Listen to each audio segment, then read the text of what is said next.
Welcome back to Highly Respected. I'm your host, Scott Greer, and today we're going to have another jam-packed and incredible episode for you guys. So sit back and enjoy on this nice Monday before Halloween what we're going to have in store for you. No horror movie topics or scary movie topics. Well, that is something scary, but we are going to be discussing, you guessed it, more of the Israel war because they have finally gone into Gaza. And it is still roiling domestic politics in both America and Europe. So we're going to be discussing that today, as we have for the weeks past. It's actually going to be a lot of the similar topics, because then we're going to talk about the House Speaker race and one more topic before we get to our many cognitive elite questions we have today. We're getting more and more cognitive elite questions. The cognitive elite are taking over America one question at a time. So we have a lot for this episode today. So we're going to go to Israel. The war started. I mean, what else can you more say about that? It's too early to tell what's necessarily going to happen there, but I mean, they are doing the ground invasion. Some people were like, well, they'll never do a ground invasion, and like they had to do a ground invasion, and they are doing it. How long it'll last, how much effort will they put in there, how many more troops, that's anyone's guess, but they're going full into it. Whether this will expand to Lebanon, we'll discuss that later on in the podcast. I really want to discuss a thing that I've been seeing a lot on our side, and it's debating whether to tie Hamas and the pro-Palestinians to BLM and to domestic left-wing movements. And I've seen this a lot. I mean, Chris Rufo had a bunch of tweets saying about this. Is like, it's time to connect BLM to Hamas, or to them. We need to delegitimize it. He said in a tweet, I'm going to read the tweet full. It's like, conservatives need to create a strong association between Hamas, BLM, DSA, and academic decolonization in the public mind. Connect the dots, then attack, delegitimize, and discredit. Make the center-left disavow them. Make them political untouchables. And I've been seeing this a lot more from our side and how they want to cover this. And Matt Walsh has been saying this, is like, he's talking about how they're anti-white. This is a part of the anti-white movement. And a few other big figures are also going with that. And it's like what, based on these pro-Palestinian protesters are saying themselves. When they go out there, they're like, this is for the indigenous rights. This is for blacks. There's queers for Palestine. There's lesbians for Palestine. I'm sure there's trans for Palestine. The intersectional groups are coming out in force for Palestine. So, it's just relying on the words that they're speaking to say this. But I think there's an issue here happening with two things. One, the point is to pressure the center left to disavow them, to cut them off. Even though the center left is coming down hard on these guys when academically, but they're in a bit of a pickle here. They really don't want to come down on them hard like they would the far right, because they see these people as having a moral claims. They see these people as their own side. And this creates a more difficult predicament for them. Now, if the center left are Zionists, then there is no moral qualms there. They think these people are evil and they want them crushed. But for the non-Zionist center left, there's a bit of discomfort around this. They don't like the far left. They don't want to condemn the far left too much, and they're certainly not making the political untouchables. And also, they're not making the connection to Hamas and BLM and DSA and academic wokeness. There's no connection there. They see these people as something apart from that. And they are not pushing back against leftism or wokeness in general. They're just focusing on these people who criticize anti-Israel. That's where it all comes down to, is that there's no general cutting off of all the anti-white stuff going on in universities. And you can see this even with the donors. The donors, these universities have been anti-white for years and years and years. They've been pushing horrible stuff against whites, and a lot of the American majority, and they haven't given a shit. Haven't frankly given a shit. They didn't give a shit about any of these protests. They didn't give a shit about the BLM riots that happened on college campuses. They just didn't care. All they care about is the fact that, there's some students that are criticizing Israel. And it's like, we do live in a free country. they have a right to criticize one side in a foreign policy argument. This is ultimately a foreign policy argument, and you're essentially saying, okay, if you take this one side in it, then you deserve to be banished, censored, ostracized from public life. And even if these guys are filthy leftists, what is happening with that? And so I don't think it's winning over the center left, but I don't even think that's the intended audience. The intended audience is to a lot of these Zionists who are on the right, who are controlling the right. It's like the Ben Shapiro types and those people. And it's like to say, oh, well, this is Israel, but we also need to refocus on our domestic issues as well. And some people have accused, I think, have said that this is an attempt by conservatives to lure back some of the dissident right back to the fold and get them back to supporting Israel, which that could be for some people. But I think the ultimate thing is that a lot of these guys like Walsh and Rufo, they don't talk about foreign policy.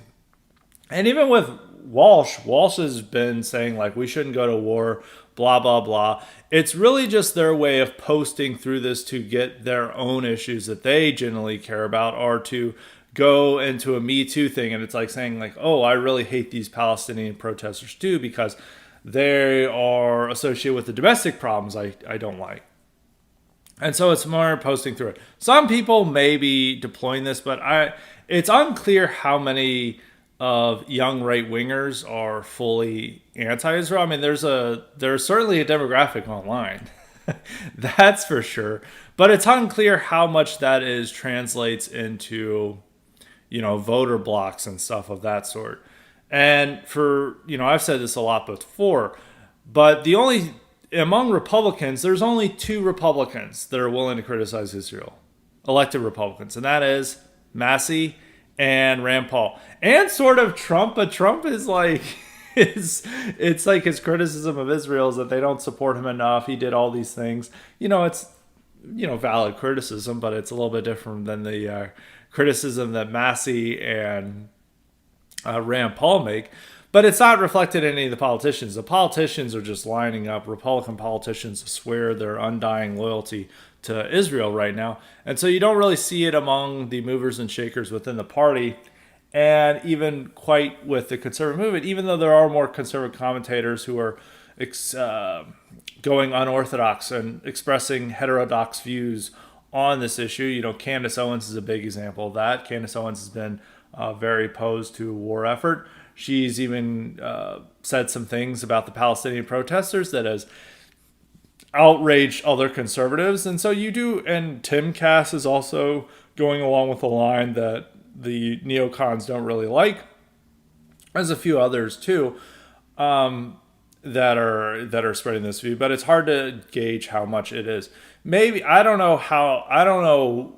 I don't quite believe that is like it's just solely a ploy to win over a certain group of people online. I think it's more that these guys just need to find a thing to post for, and during this conflict, because the conflict makes themselves uncomfortable, because I think people like Matt Walsh realize they can't go full on anti-war, because Candace Owens is already in a lot of trouble right now for going in that direction. And there's a chance that I could see Daily Wire fire her over her comments regarding Palestine and Israel. And so Matt Walsh, is more of a company man than Candace Owens. It does want to go in the direction, so he feels content just to stick to BLM as Hamas and that type of stuff, and the worrying about decolonization rhetoric. And I think it's one thing to make clear is that that pro-Palestinian side wants to make that connection. They are open to that connection. They want to see themselves as part of the general left, and that all their issues that they care about, from LGBT rights, blacks stuff, and open borders and decolonization, all ties in with the Palestine stuff.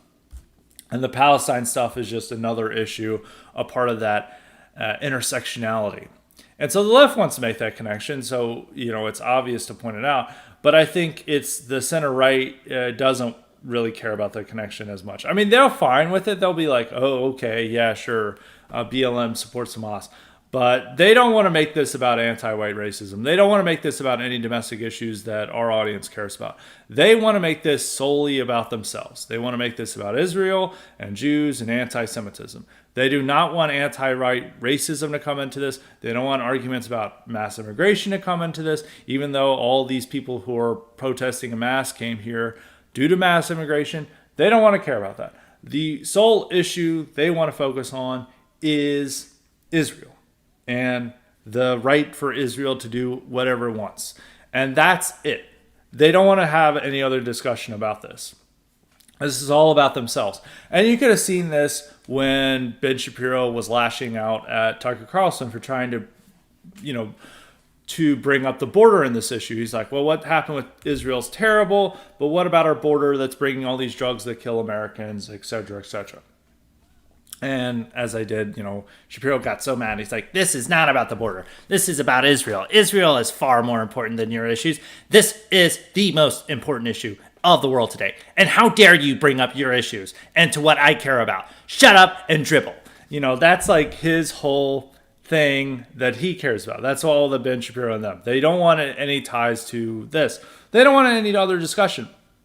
So tying it in, it's not really, persuading the center left. I mean, they are taking actions against some of these people, but it's solely limited to Israel criticism.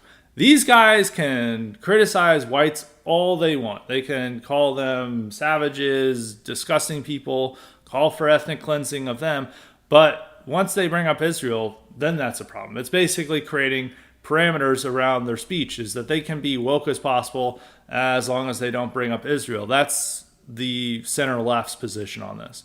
And the center right is also similar. It's that, they'll complain and whine about, some anti-white racism and some woke stuff, but the Israel stuff crosses a line that, generates more of their energy and activism and agitation against the left, because that's far more important to them than anything else. So I don't think really the connection is working, even though it is what the protesters are, they themselves, saying. It's for directing the right towards this issue, it's not really working. It really is, instead of connecting and discrediting all these other left-wing elements, instead it's just encouraging the right to embrace a pro-censorship line, which is utterly stupid. Which is what I argued last week, is that all these right-wingers and conservatives now think that it's epic to ban campus anti-Semitism. And, I had so many people in my mentions talking about how I have a loser mindset, that I cannot handle all these winning we're doing with Ron DeSantis, and Ron DeSantis banning some campus group that is accused of being anti-Israel, and then him promising to crack down harder on the critics of Israel on campuses and possibly elsewhere. And I don't know how this is a win. It's like, once you expand hate speech laws and expand, restrictions against whatever you perceive as hate as bigotry, we're going to be the number one targets for that. They're not going to target the left. You're giving left-wing attorneys and bureaucrats the power to censor us. And that's what would happen at a university or in anyone who's going to be interpreting these laws. And also, these laws are just going to be thrown out. Like, Ron DeSantis's measure is a clear violation of the First Amendment. He's like saying they're supporting terrorists. The type of terrorism support is like actual material support, like you're providing them money or weapons of some sort. And even that's not really the case here. They're not providing material aid to the terrorists. And he's just censoring them for being under the perception that they're supporting terrorists, which they really could just say, look, the Gaza Strip's government is Hamas, and we just support the government, or the, Palestine itself. We're not quite in support of Hamas. That's what easily these protesters could do. And I even think under the circumstance of being like a group saying saying something nice about an actual terrorist group that's not a government entity, they would still that would still largely be protected by the First Amendment. So this measure is going to be easily thrown out in court. And it's, once again, just another stupid PR stunt by Ron DeSantis to show that he's using state power. Just as stupid as him sending a handful of migrants to Martha's Vineyard and them all getting a pathway to citizenship. And then people like, this is how we deal with the left. This is opening a new chapter. And it's like, that happened over a year ago. And we've had even more immigrants come to this country. So what was the benefit to this? What was the benefit to that? But everyone told us is like, oh, this is stopping libs in their tracks. Like they're now going to turn against open borders. No, they stayed with open borders. We've had more immigrants since then. It was just a PR stunt done to get him more media attention. Same with this. Everything he does is just a PR stunt to gain media attention and not actual action for the most part. And so we're stuck with this stuff. And outside the PR stunt, it's like, this is the completely wrong move to do. And that's why I really think there's the pitfalls of engaging in this intense focus on the pro-Palestinian protesters. Because a lot of it is bringing these guys trying to indicate that they're on the team for the center right, that they are, they're not criticizing the war. They're within the confines, the safe confines of what Conservative Inc. says that they should be, and that's what they want to say. And so that's their way of staying on the team. But staying on the team with Israel's side, which is, even if you're saying that, opposed to American intervention in the war and stuff like that, by getting really involved into the Palestinian protesters and seeing that these is a huge threat to the West and that there must be something done about them, first off, the anti-war position by staying on the team is not going to be tenable, because the team, the Conservative Inc., is going to say that, if something happens with Israel, America must intervene for our greatest ally. So it opens up the possibility that you're going to be open to a war. It opens up the possibility that you're going to be open up to refugees coming here, because maybe Israel says that's the solution to this. And three, those two are possibilities. The one thing that is definitely true and that's already happening is that you're supportive of censorship measures. And I've always said, I've said this before, the two things that because, taking a side in this, like, we're not like a country. We're not like we're declaring a neutrality. We're not a country. We don't really, there's not even a point to like necessarily taking sides. I think that there's just a focus on what issues that we should care about in this. And I've already outlined two. It's like in prior podcasts. It's like, one, we are opposed to escalation of the war and America getting involved in the war. Absolutely. We are opposed to taking any refugees from these war-affected areas. Absolutely. Those are the two things that we've always said. But we have to add a third, because apparently people are failing this. And that is, we are opposed to any attempts to thwart free speech and to impose censorship. We are absolutely opposed to that. And the third option is what they're already doing. And it's already requiring for you to be to be a respectable conservative, to stay within Con Inc. and get the respect of them and earn their support, is that you have to support these idiotic measures to suppress free speech in America. And it can even get worse. Last weekend, I highlighted this in my article. I had to add this tweet to my article because I had written the whole article, and then Andy McCarthy tweeted this out, and I was like, oh my God, this is the most insane thing I've ever read. Andy McCarthy, who's one of the preeminent conservative legal analysts, when conservatives want their answer on any legal problem happening, they turn to Andrew McCarthy. He's a National Review columnist, always on Fox News, very important conservative. And he had this horrific tweet calling on the deep state to go after and persecute people for the crime of anti-Semitism, on campus anti-Semitism. And you're like, this is free speech. This is the First Amendment. And how is this going to benefit us? If we're telling the deep state, go after all anti-Semites and all those people guilty of hate speech, it's like, who the fuck do you think they're going to be arresting? It's not going to be the Palestinians. It's gonna be right wingers. That's who they want to be arresting. I mean, that's what the whole deep state's mission's been since Trump left office. It's always been saying white nationalists and right-wing extremists are our number one threat. And now you have conservatives like, hey, we want you to go after people for hate speech for criticizing Israel and for criticizing Jewish people. Okay, what do you think the fucking deep state's going to go after? They're not going to go after these Palestinians and immigrants. They're going to go after right-wingers. That's who they want to go after. And they're going to be advised by the ADL and SPLC who to go after. And who are the ADL and SPLC focusing? Oh, well, more of the SPLC is another matter because most of the writers are actually pro-Palestinian. That's like a gap between the left, is that like the SPLC represents more the far left while the ADL represents the center left. But the ADL, when it was talking about protests going on in this country, they didn't focus on the tens of thousands of Browns and Muslims protesting. They focused on like the tiny number of white supremacists that rallied. It's like white supremacists rally throughout the country, and it's like, oh, they must have had some major demonstrations. And then I go to like look at this article, and it's like two guys with a fucking White Lives Matter placard out in like Florida, and it's like, this is not a fucking rally.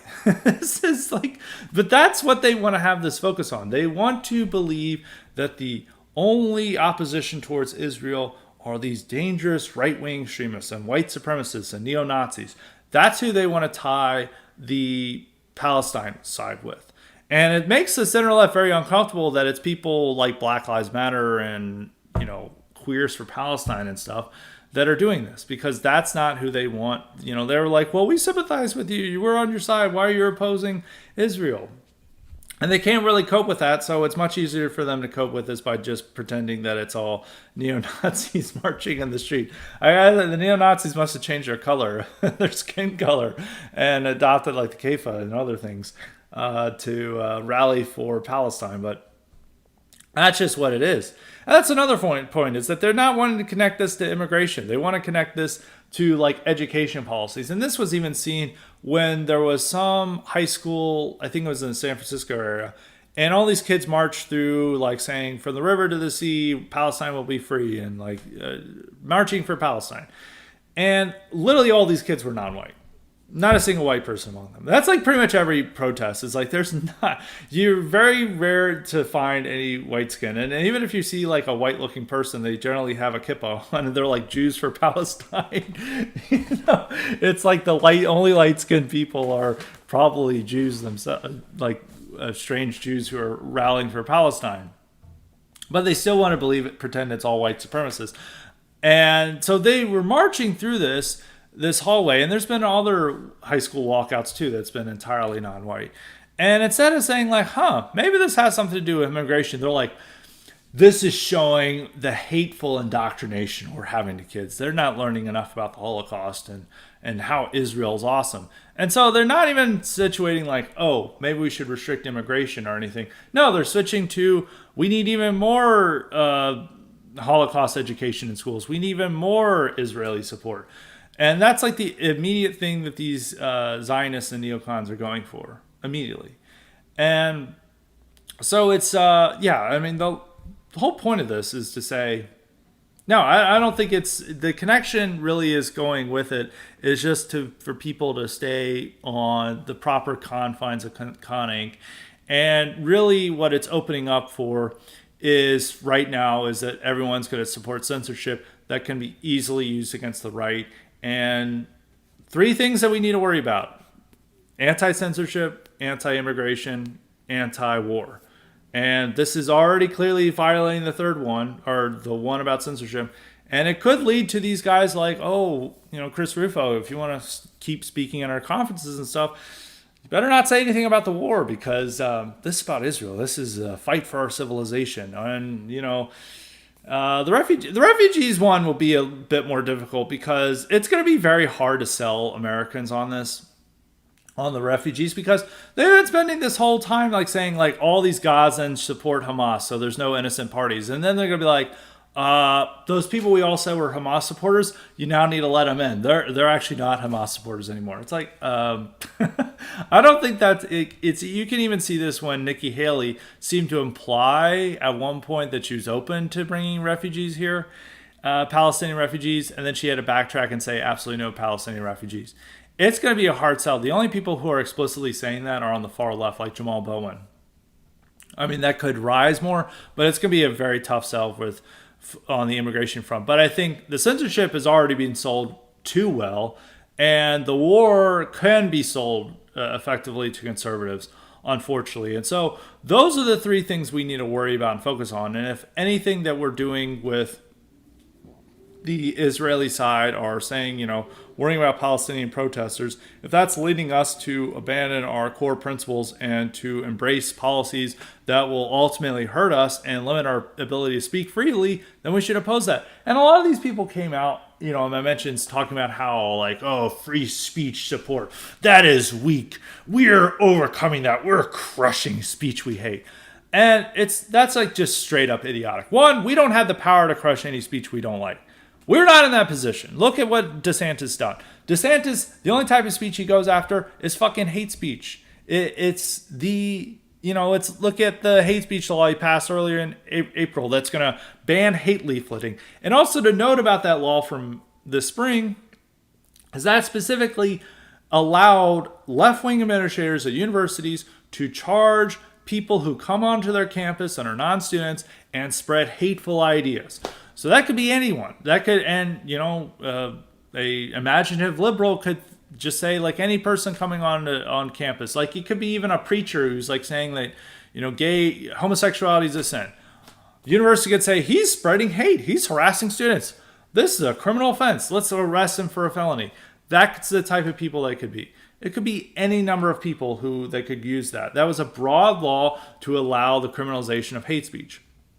And that's the only type of speech that conservatives go after. It's not like they're going after people who demand that Columbus Day be called Indigenous Peoples Day, or demand that, saying whites are inherently racist. They're never going to go after those people. They're just going to go after quote unquote anti-Semites or some other group that's easily to punish. And then liberals, DAs and administrators can then apply that to people criticizing immigration or criticizing Black Lives Matter, or any number of things.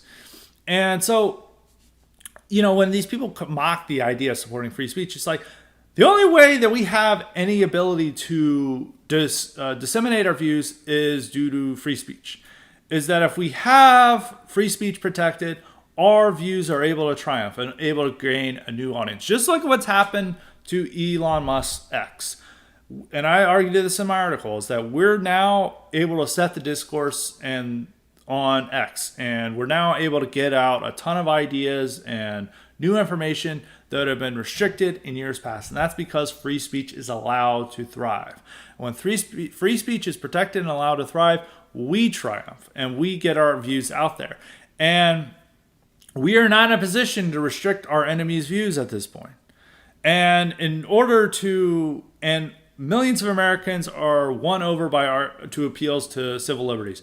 A lot of Americans, it could be cringe or whatnot, but it benefits us. They'll say, well, I disagree with what you're saying, but I fully support your right to say it. And also the courts of law defend our right to say these things that may be hurtful or offensive to various groups. And we need to preserve that and protect that as a political strategy, because we're not in power at all to start restricting the left speech. And it's very stupid that we champion a law that would easily be expanded to us and we're not even really owning our enemies. We're just owning one insignificant student group that can then be expanded to include right-wing student groups. So I just think it's, people on Twitter all the time want to imagine that they have all this power and these power fantasies. It's a huge problem with the right is that many of these people just want to get on there and jerk themselves off to the idea that they have all this power and can crush their enemies left and right. And all it does is take a tweet of saying, I'm going to censor you. And it doesn't really happen. I remember I was speaking at the VDARE conference and there was some questioner who asked some of the speakers, why don't we just restrict the speech of our enemies? And the whole crowd went crazy. And it's you guys are in no position to restrict the speech of your enemies. And by coming out and saying we actually don't believe in free speech, it undermines our support for our ideas to free speech. I mean, this can be brought up in court and stuff, like against us and other things. In a case, it's like, well, you're saying you believe in free speech, but you then gave a speech saying that you actually don't believe in free speech and that you want to restrict that of others. And even outside the court of law, it hurts us in the court of public opinion because it's like obvious hypocrisy. And you do need to offer. And, we call out hypocrisy so much of our enemies. You shouldn't be a hypocrite yourselves, especially when free speech, unlimited free speech, is so beneficial to us. There's really no downside to it. And anytime you see people restricting stuff, it's always after quote unquote hate speech. That doesn't mean we can, some of the claims that the left makes that we're, restricting free speech from like these fake book bans or banning certain woke curriculum is wrong, or that we have to oppose that, because that's not dealing with free speech. That's like what government is paying money to teach your kids, and you have a say over what's being taught them. If you choose not to teach certain things, that's a part of the government. It's not like they are required to learn about a radical black liberationist message. So that has nothing to do with free speech. It's more about the individual outside of the state having the right to speak their views, and we should always preserve that and protect that, because we are going to be the primary targets for any speech suppression in this country. So I don't really like the Palestinian protesters whatsoever. I mean, anytime I see them, it's like, regardless of the issue, and anytime I see them, I'm like, why are these people in my country? That's like always my view whenever I see this. It's like, why are these people here? And it's like, I would never want to rally with them or side with them. But at the same time, I support their right to speak freely.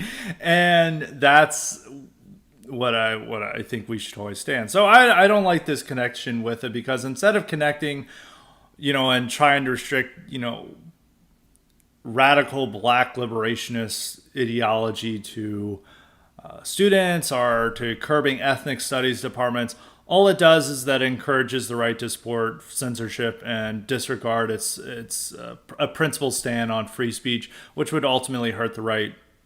And so I don't think it's this. I don't think it's working quite as a brilliant political strategy, and I think it's just because the left, as I said, the Palestinian protesters want to make that connection. They think it's beneficial to their side to make this connection. But the Zionists don't want to make that connection. They all want this to be about them. And even there, they will try to be that we're actually the woke side. It's like, did you know that Israel is one of the most gay-friendly countries in the world?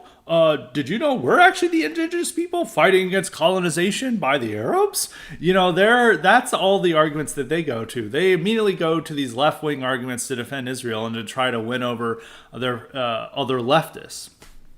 They don't want to be like, we're actually a colonialist power fighting against the brown hordes. They don't want to make that argument. They're like, we're actually non-white too. We're a part of the third world too.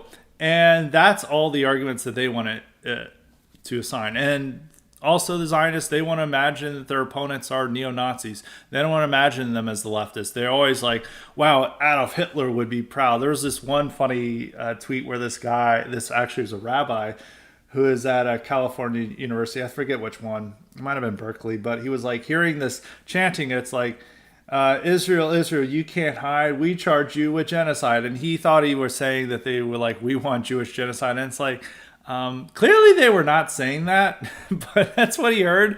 And then he's like, this is like 1947 Germany, which then brought you wonder. It's like, occupied Germany post-World War II was a really extremely anti-Semitic place. Once again, bad history is like 1947 Germany.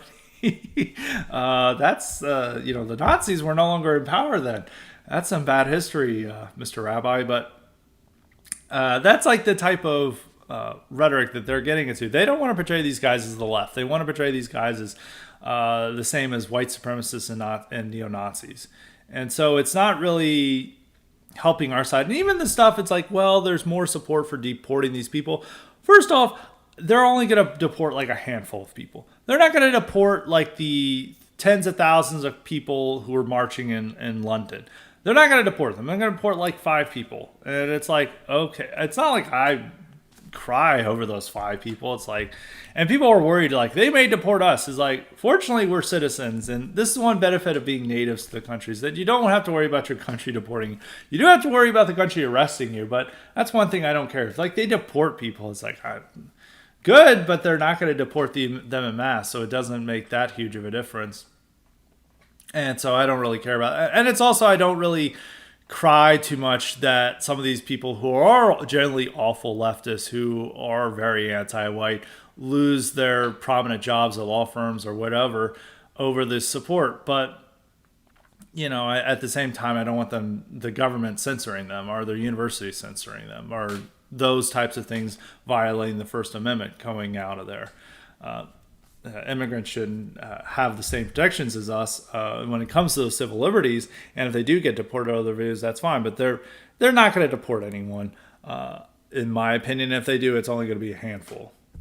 There's one thing to say about the left is, in comparison with the right, I am, you know, even though I don't like these people, I do have to respect the fact that the risk that they're taking for this. Because pro-Palestine issue is not a safe thing to protest for. It's very controversial. These people are aware that they're going to be, they could lose their jobs, they could be arrested by the police, because they're all doing these type of protests where there's a lot of mass arrests, and that people are going to harass them and dox them outside their home, and all these risks, and yet they still go and do it. Some of it isn't really leftist. A lot of them is just they're Muslim immigrants, but you do have to respect it. Even if you don't want them in the country, you do have to respect the fact that they're willing out and going to go the extra mile, that they're that morally committed to their beliefs. I mean, compare this to the right. The right, you know, a lot of right-wingers get doxxed and they're like, oh, actually, I didn't really believe this. They totally disappeared. Even when it comes to public protests, like, we can't get public protests out because if more than 5 people gather in one area, the 3 of them have to be feds. And so, you know, it doesn't really show the type of commitment on the right's part, the type of seriousness and the moral belief in their views that a lot of the left has. Because a lot of people argue, like, the left doesn't genuinely believe this stuff. They only take safe positions, and they could easily be changed overnight. And actually, no, these people are fully 100% morally committed to these ideas. And compared to the average right-winger, I think the average insane leftist is more committed to their ideas. Now, it may just be because this type of society we live in, far left ideas are still seen as moral, even and good. Even if the society is like, well, that goes too far, they're still, they come from a morally good place. While far right ideas are seen as the ultimate evil, as bad, as hateful. And people maybe don't have quite that moral commitment to them if they feel that the rest of society feels that they're, you know, moral reprobates, that they're actually evil. While with the left, they're just misguided but fundamentally good, that they're actually fighting for a good cause. And a lot of the far left can just say, oh, these people are like those who are telling Martin Luther King to not go too far, or are criticizing them for going too far, and that history is going to remember us as being on the good and virtuous and just side. And so I think this does give them a lot of support for their views, and no matter what happens. Well, there is a lot of commitment to this. I mean, if you look at what the Antifa idiots are doing in Atlanta and opposing Cop City and having this like full-on riots and taking on cops. And I don't think this is very smart, but it does show like a strong commitment to their views in a lot of ways that you don't see quite on the same way of the right. Now, yeah, you can argue that there are more consequences for being involved in the right. And I'm also, of course, not advocating for people to do stupid stuff, even like the public demonstrations. I think, like, at this point, public demonstrations for the right aren't really that effective because, one, we can't get those type of numbers out in the streets. We just can't. The Stop the Steal stuff, those rallies was one of the few times that we were able to get tens of thousands of people out in the street. And then it led to not a very good moment on January 6th, something that actually hurt the right. So sometime, and even if you want to go further back, where Charlottesville didn't get that many people, and that utterly destroyed the alt-right. So I don't want to make clear with like public demonstrations are the way to go, or that I'm not. And to clarify, sometimes public demonstrations are fine, peaceful protests. It's as long as it's like fine, it's there, it's showing support. But I do just say that, with the right always like saying we're ready to take the streets, we're ready for civil war, and then when we see the left, when they finally have an issue where there's going to be major consequences by them rallying and demonstrating and for it, they're all out there and they're not intimidated by what could happen to them by being there. And so there's something to say for that a lot of the leftists are willing to take these risks and go out there and be committed to their views, even though they know that this could cost them their job, that they could have like a truck outside their home with their face on it, that some of these people are doing, and just like all these other risks, and yet they still take it. And that's like they are genuinely committed to thinking that Palestine is on the right side of history and that they must stand for Gaza, and that Israel is the evil power in this. And that's the same when they're rallying for Black Lives Matter or whatever. They genuinely believe this stuff, and that is like, and they believe it's morally good and just, and there is a power to that, and that's how they're able to accomplish a lot of what they want to do. And I think these protests do have some effect by how large scale they are and how many campuses, even though it's like making a lot of Jews in America go nuts, and it's particularly Israel supporters lose their minds over this stuff and wanting the FBI to arrest anyone who criticizes Israel. At the same time, it does make center-left politicians and Democratic leaders leery of going full on into war support because they're worried about having these mass protests and losing the far-left base. And they know that their far-left base is not going to be supportive of a war. And so that's something that they have to keep in mind. And I have to emphasize that all the war opposition is unfortunately going to come entirely from the left. I mean, we're going to be online tweeting about stuff and opposing it, and I fully encourage that. I mean, flooding the phone lines of these congressmen to, if we're ever in a chance where we may send American ground troops into the Middle East, that could have an effect too. But the primary opposition towards it within Congress and on the streets is going to be entirely from the far left. And that's just what it is. Unfortunately, with the right, I don't know the full opinion what it would be if we actually got into a war. One thing I'm encouraged by is that it would be so unpopular that Biden, or at least Biden's handlers, know to not go in and send troops. And it's also like, we sent troops there, they would just be sent there to get blown up by IEDs and engage in a guerrilla war, which already didn't go well for us in Iraq and Afghanistan. And I don't know how this is going to improve in Lebanon, which is where we likely send troops. I don't know how that would benefit us. And most likely we get a bunch of troops killed, and instead of retaliating and escalating towards bombing Iran, we would then just pull the troops out. I mean, this already happened in the early 80s, over 40 years ago, where we sent Marines there to be peacekeepers. They got blown up by Hezbollah, and we pulled the troops out. They killed nearly 300 Marines. So if that happens again, you're not going to see public opinion like, let's bomb Tehran. It's going to be like, let's get the hell out of there. And even if that happened with a ship attack, even if there's a ship attack, it's going to be very unpopular to have an Iraq-style war.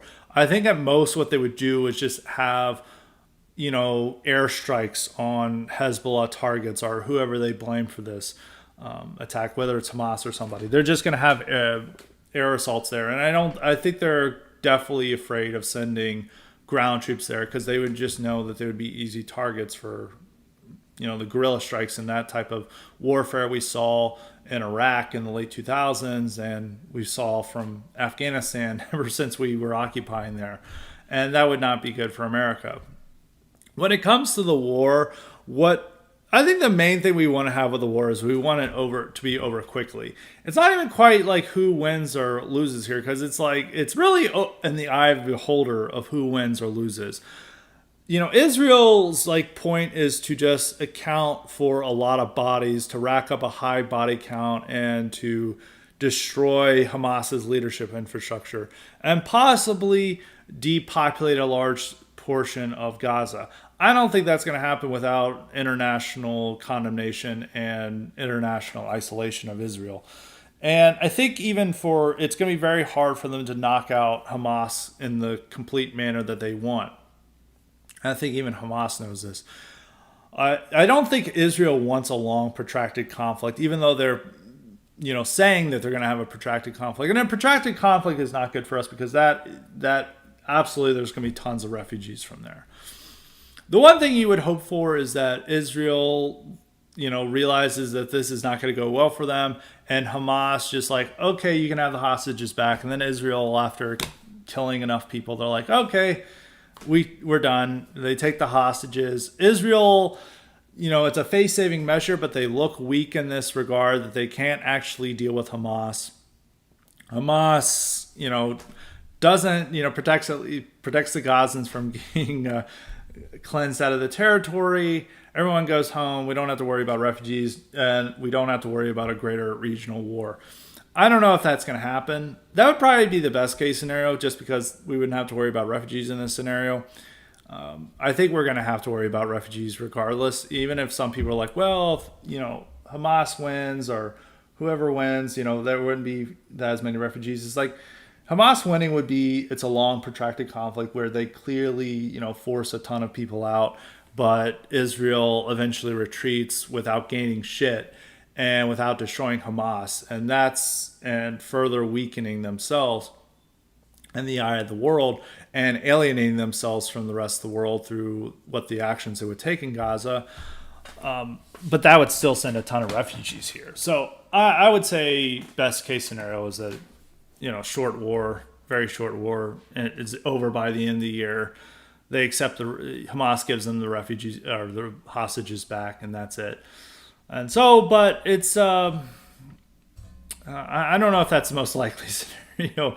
I was watching, the news last night, and Israel is very proud of the fact that they're attacking Hezbollah targets in Lebanon. So there's a great chance that they may be expanded to Lebanon, increases the chance of American involvement. And this it could spiral out of control and be a very nasty situation. But we'll continue talking about this in the future. Already spent almost 50 minutes on this, and we still have a lot of other topics. And I'm sure I'm going to still have more information to talk about next week. But just for some final thoughts, I think it is very obvious, just to conclude in summary of what my argument is. It is obvious that the pro-Palestinians want to tie themselves into the broader left and see this domestically as a part of the grander left-wing struggle for Black lives and LGBT rights, etc., etc.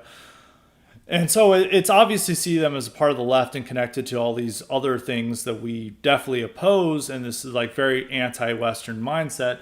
But at the same time, the people we're trying to win over these arguments don't care about this. They want it to be focused entirely on Israel. And they just pat us on the head, say that's nice, but get out of the way of their main focus. And if you try to impose your main focus, we're going to lecture you like Ben Shapiro did to Tucker Carlson. So they're not going to be like that. And I think it opens up by focusing on how awful these protesters are and having that as our main focus. It opens up the possibility that we're going to then support censorship measures that would be easily applied to the right, and that would hurt ourselves, and we would gain nothing from it. And I've made this point as some people, I did get a few people ask, maybe we should be rhetorically pro-Israel. And even rhetorically pro-Israel doesn't work because the Zionists are going to demand even more than that. They want to demand that we will support engagement in a war no matter what. They will demand that we support censorship no matter what. And they could even demand that we support taking in all these refugees no matter what. And all three of those things we have to vehemently oppose. But final thought on it is that the stuff that these pro-Israel people are saying is just so idiotic that I don't really want to be on the same side of them, or just care about this issue in the same way. Dave Rubin has abandoned free speech in his concern with cancel culture to embrace cancel culture and censorship. And they're even just using these asinine arguments to try to win people like us over. They're like, there was these protesters. They were not even pro-Palestinian protesters. They were over some left-wing professor who got fired or suspended for harassing another professor who I think she had a relationship with, and she was like a crazy girlfriend and like keying his car and stuff. Has nothing to do with politics, but I think she is left-wing. I think she is Hispanic because all the people there like on the field were Hispanic. So they're just like standing up for their co-ethnic, and they're there. And like Dave Rubin is like, you have to realize like, and they delay this USC Berkeley game by like 5 minutes. And Dave Rubin's like, you have to realize these Palestinian protesters threaten everything the West cherishes, everything the West values, they're going to destroy. And it's like, it's a short delay of a fucking football game. This is like stupid. But that's like the type of asinine, idiotic arguments we're getting to try to win us over to care about this stuff. It's like, they don't threaten Western civilization. They're not like these individual protesters are just, it's over a foreign policy issue, and we should have free speech over this matter. And all these people didn't give a shit when these people were, and the wealthy donors who are wanting to defund their universities and other things, they didn't give a shit when the institutions themselves are becoming anti-white. And this is something to keep in mind. These are just student groups. What is the university supposed to do? Like ban free speech? And that's what the donors are saying. But when the universities themselves are promoting anti-whiteness, they don't give a shit. They keep signing their checkbook. So it's like, and they're not going to be suddenly won over to thinking that they should cut out the universities over their wokeness. No, they're going to keep signing the checkbooks, signing the checks as long as Israel's not mentioned. So this is not going to be expanded to include our issues that are related to anti-white racism and open borders. It's going to be solely focused on Israel. And so we don't really have a dog in that fight. And so it's not worth us to care so much about it that we began championing censorship as some great victory. So now on to other topics. We're now going to talk about the House speakers, that they finally got it. Republicans finally picked a House speaker after numerous false starts and arguments over who it should be. They settled on Mike Johnson, who is a Louisiana congressman. He was vice chair of the House Republican Conference, which I think would put him at fourth in line for leadership. It would be House Majority Leader, House Majority Whip, or fifth in line for leadership. So he finally got it. And people are saying that this is a huge victory, and maybe it wasn't quite a victory when people unearthed his comments following George Floyd's death, where he essentially endorsed systemic racism and white privilege and says we need systemic change to these things.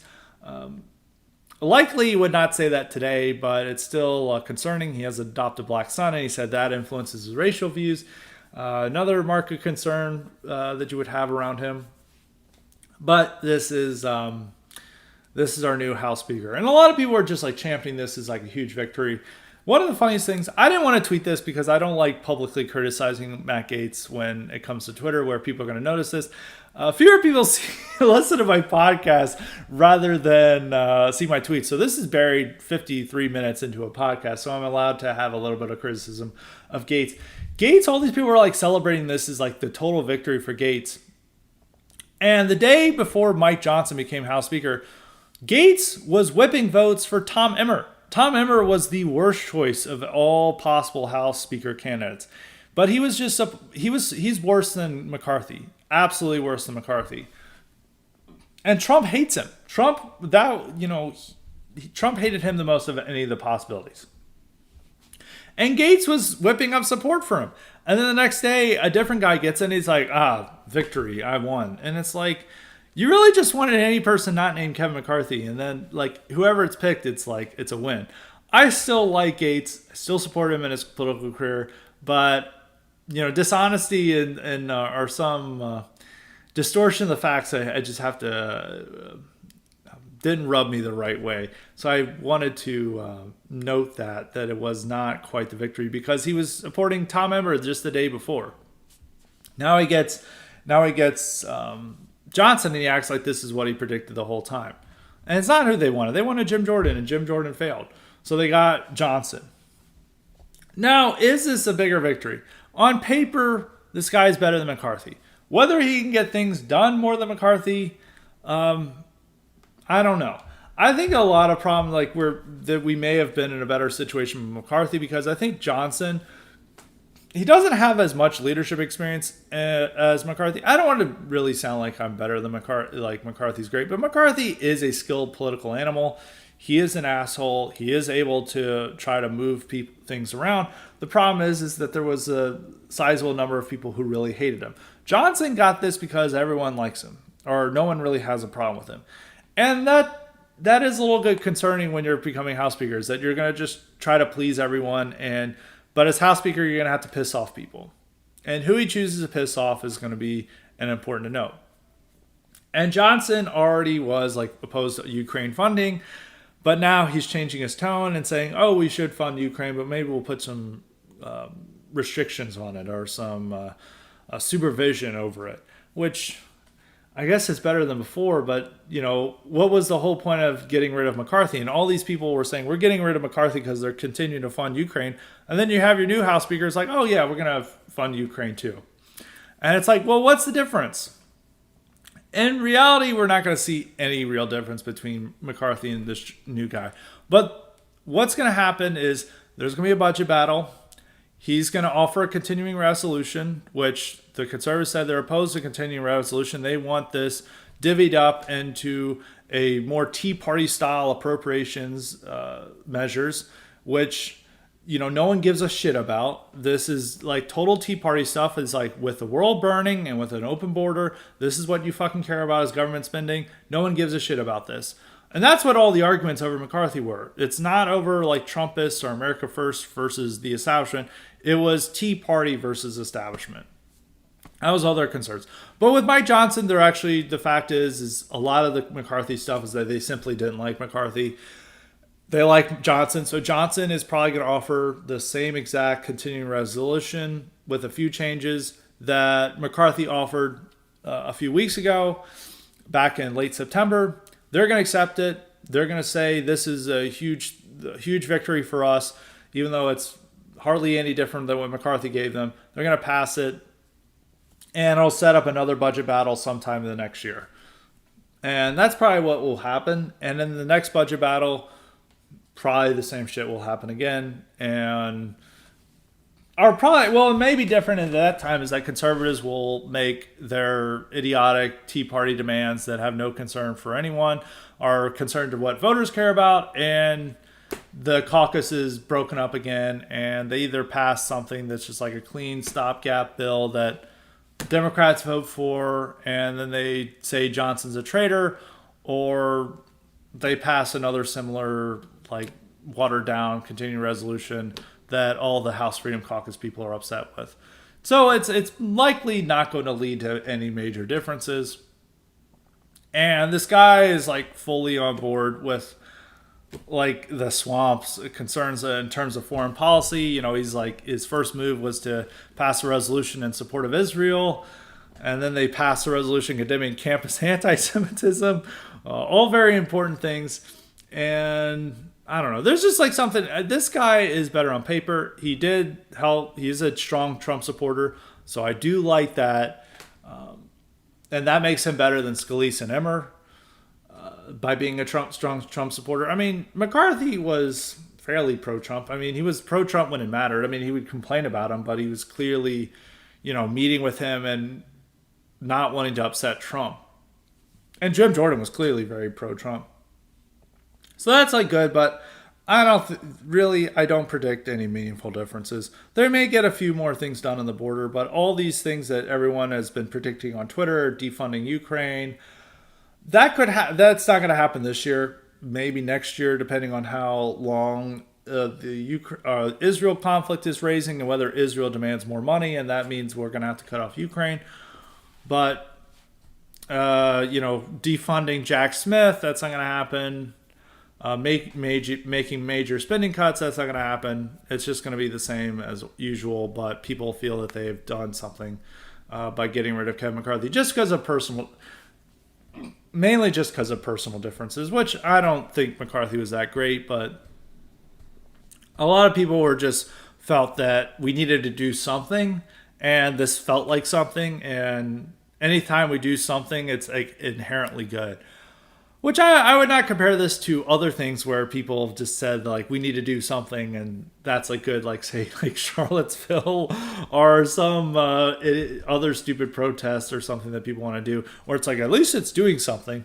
I would not compare that as bad, but I think that there's on our side is like we need to do something, and anything we do is like automatically good, when a lot of times it can lead to a worse situation or to no improvement of the situation, which is what happened.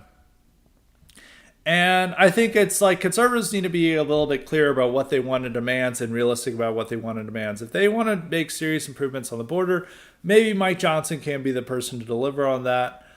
But that needs to be the overriding focus of what they want in any budget. But they have all these various other demands to happen that they can't remain focused on like one specific demand that they can wring out of Democrats. And so I'm a little bit skeptical about what can happen with Mike Johnson.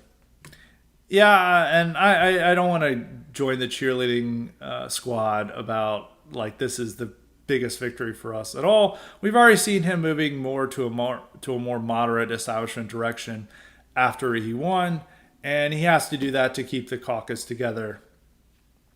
And we'll see. But it's also the bigger thing, I think, culturally is what happened with his Black Lives Matter statement. Or rather, this is what I want to focus on. It does remind us how horrible Republicans were after George Floyd. Every single Republican came out with similar statements. Maybe not as sounding like woke university professors, but it was all bad. Like Greg Abbott came out and said, this is the worst thing I've ever seen. Josh Hawley gave this whole speech about how angry he was at police racism towards blacks. Everyone was making these terrible statements. Tom Cotton was one of the few who was like, you know, we're still standing with police and sitting in the military. Cotton's really not that good of a lawmaker, but at least he was saying that. Trump trivialized this statement, George Floyd death, by being Trump, where he gave a speech. He's like, George Floyd would be looking down and so proud of our black unemployment figures, and it's making it into a joke of what happened with Floyd. But every Republican was just like terrible on this, and so were a lot of conservatives.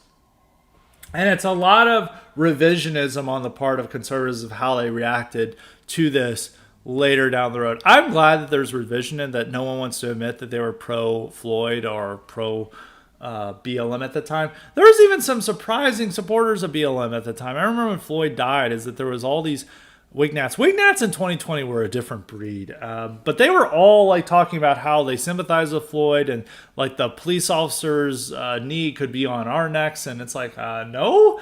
And then they were all like standing up with Floyd, and there was even few who were defending the riots. At first, this opinion didn't stay around very long, but Wignats in 2020 were like reached the pinnacle of contrarianism on a lot of things. They were also like wanting like a decade-long lockdown, and they wanted like SWAT teams coming in to like vax people and stuff. There was like some weird things going on among certain demographics of Wignats, but but even among conservatives who are primarily talking about who actually matter more, is that they were, pro-Floyd and talking about how horrible this is. And then it's only over time that is, which is good that this is now, when people bring up George Floyd among conservatives, it's a negative impression. And what happened with Derek Chauvin, there's a more support for Chauvin and others. But now it's safer to do. And that's a change that we now see. But at the time, more conservatives were sounding like Mike Johnson than they would like to admit today. There's only a few who are not sounding like Mike Johnson. I can safely say I'm one of them, and so were many others. And I immediately, didn't sympathize with the officers in this case when it came out, and I was vindicated by later evidence of this. But yeah, that's like what it was. And even like people that you would think are hard right, and this is like going back to a different case that happened just earlier before, it was Ahmaud Arbery. It's like Matt Walsh and all these tough guy conservatives were standing with Ahmaud Arbery saying like, oh, he's just doing guy stuff, like entering a home and checking out a new home. And it's like, he clearly had been like robbing a lot of these homes under construction and doing other things and being suspicious. And he was clearly not out on a jog with his like Timberlands. And he shot him, but all these conservatives like, this is horrible, this is atrocious, these guys deserve murder charges. And that was the same with Floyd. I mean, they've changed in a better direction, but it's worth keeping in mind.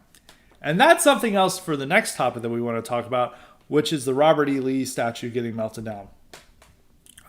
This is it was like a very symbolic of the statue being melted down, and you're seeing all these posts about it. I mean, the face being melted and like it orange, it was like very appropriate for Halloween. It reminded me of the Halloween openings, but now it's like Robert E. Lee, and now they just like leave the mask. They've cut off the face and it's leaving a mask. It could create an interesting horror movie, and then there's like scars on it. It's like there's like a ghost of Robert E. Lee puts on the mask to take vengeance on those who attacked him. That could be an interesting horror movie.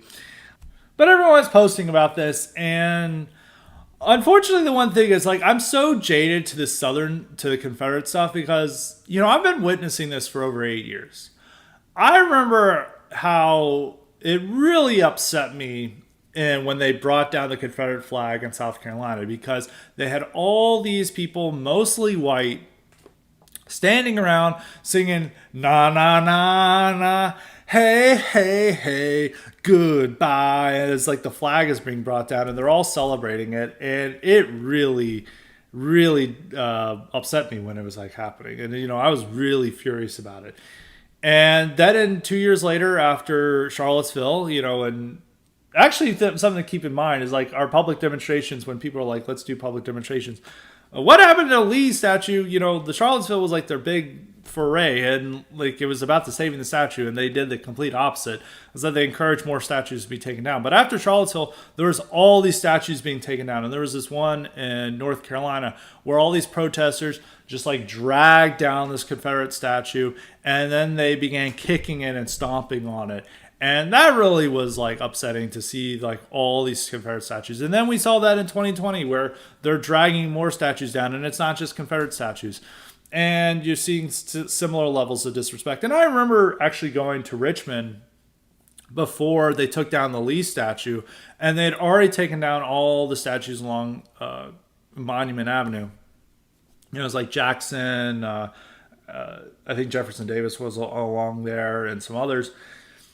And Lee was the last one remaining. And I remember it was like surrounded by a fence, and there was like all this graffiti over it. It was like already defaced and already degraded. And, it really bothered me at the state of it. And now I just see this stuff, and I'm just so jaded at the erasure of our history that it's like how I'm not as upset as I should be, because I've been witnessing this for several years. I mean, this really started after the Charleston shooting 8 years ago in 2015, and we've seen this all before, and so I'm now used to it. But it's another case of conservatives.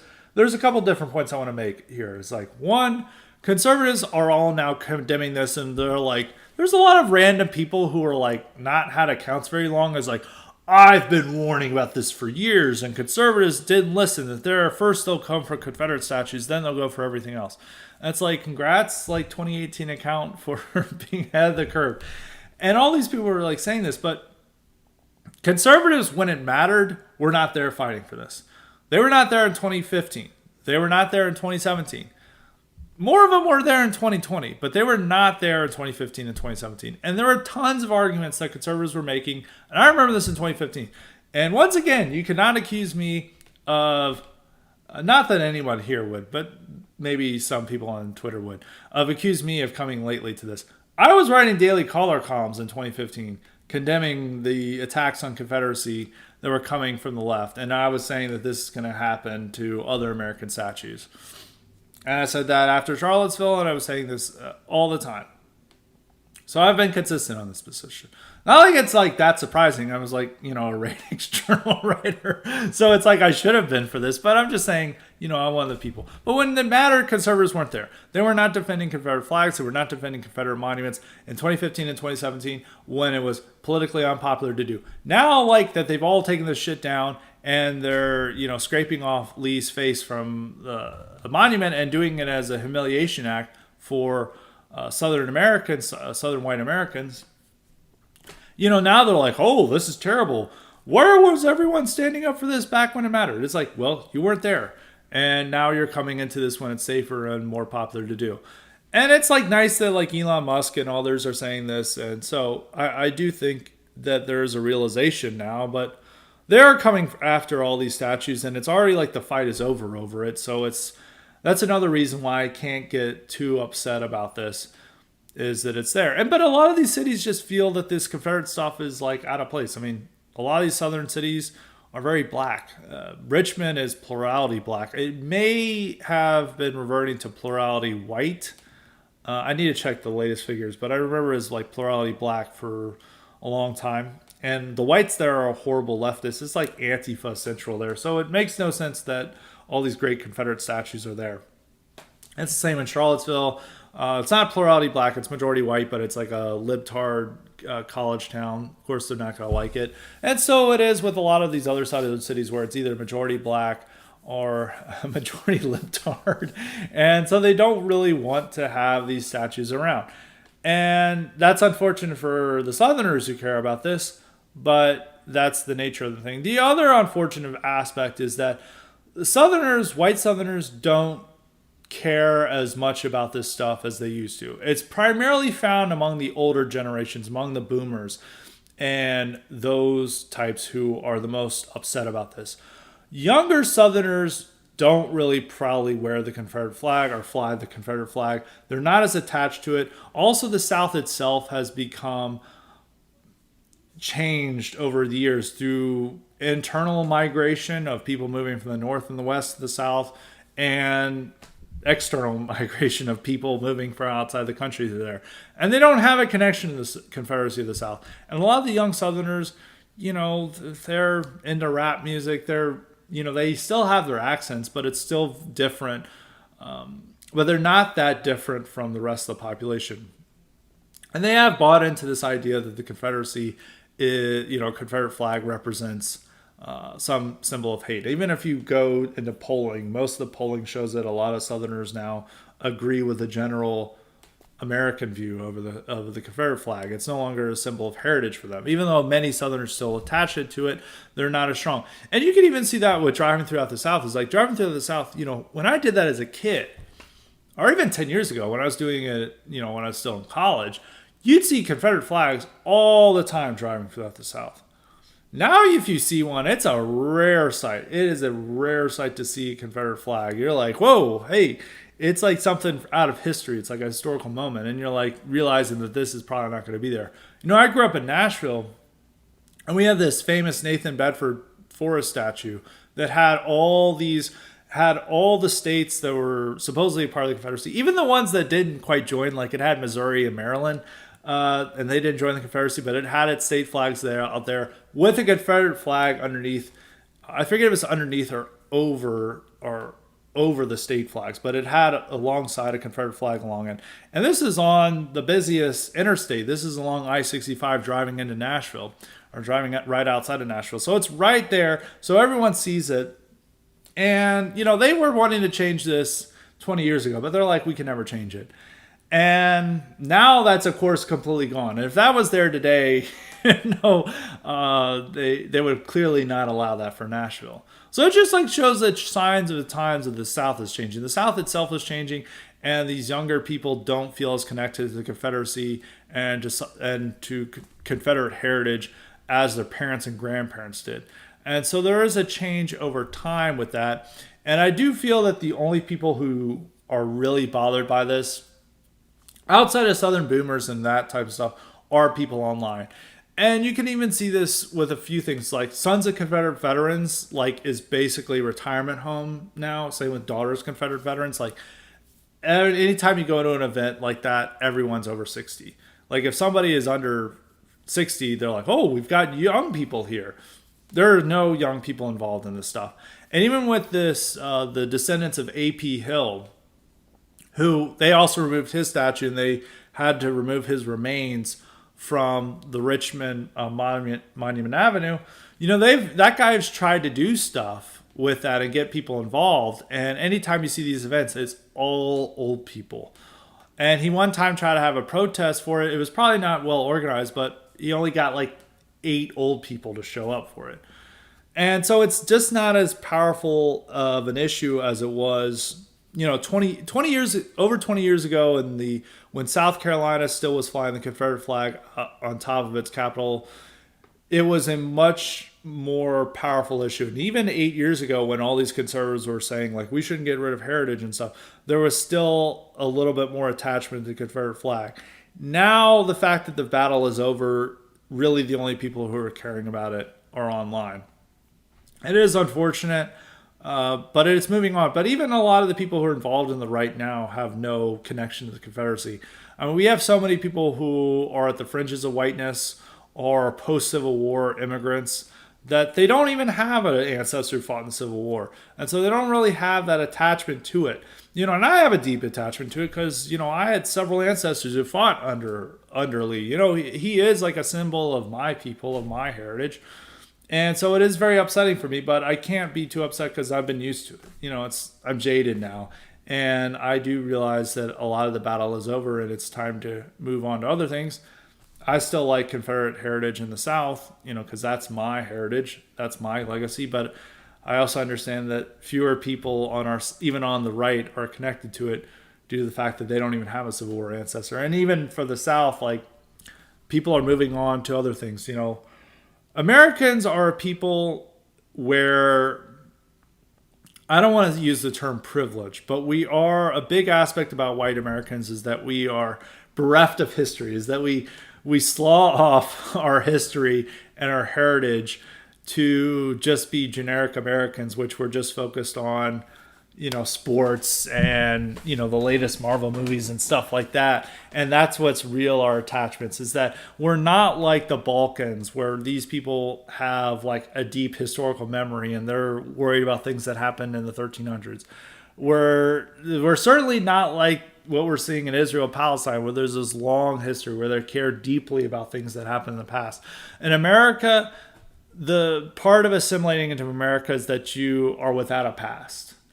On a modern America, I don't want to say that, is that you give up any sense of past or heritage and you're just there as a generic person wandering around aimlessly just like any other individual.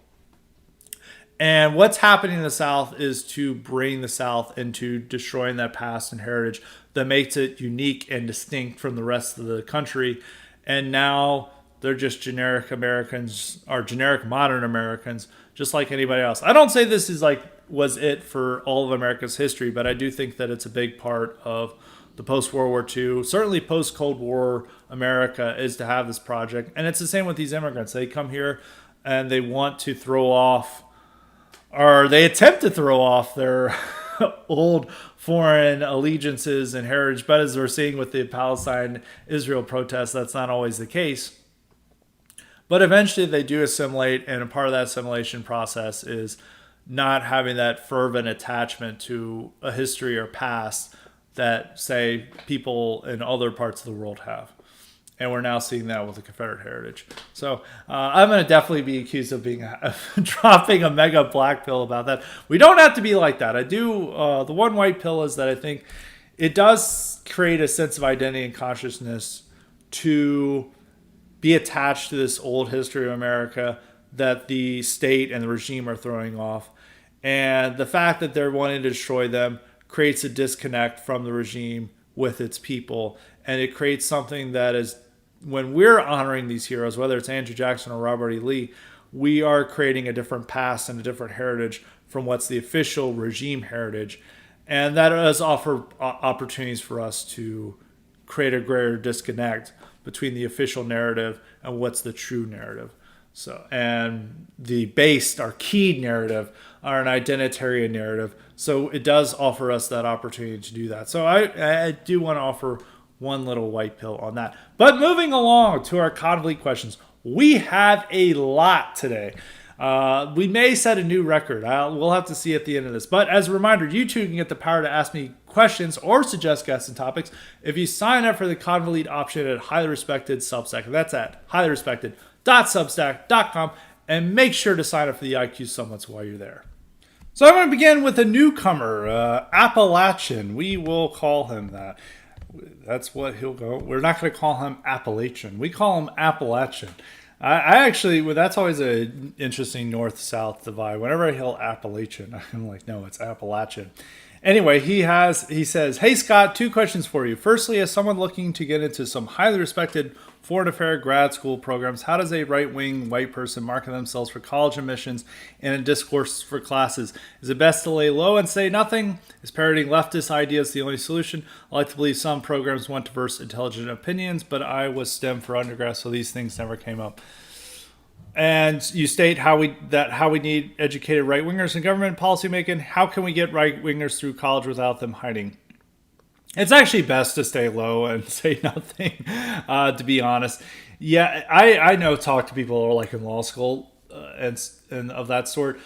In law school, there is some need to make yourself a conservative to like get involved in FedSoc because there's all these conservative justices, especially if you're going to an elite law school and you highlight yourself as like a conservative one, then that leads to more clerkships and other things. But you also do want to lay low to a certain extent.